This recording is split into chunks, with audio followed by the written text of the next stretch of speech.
Hello guys, good evening, good evening. Kumusta po kayong lahat? Andito po tayo ngayon sa park guys. Maggabi na po, mamaya-maya mauwi na din tayo. May kababayan po tayo dito, ma-interview nga kahit saglit lang. Ayan po siya guys. Hello po, hello kabayan. Anong pangalan mo? I'm Rosemary from Oh, Isabela.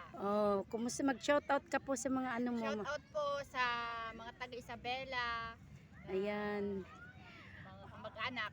Kumusta naman po ang ano nyo dito pag-stay ninyo bilang isang OFW?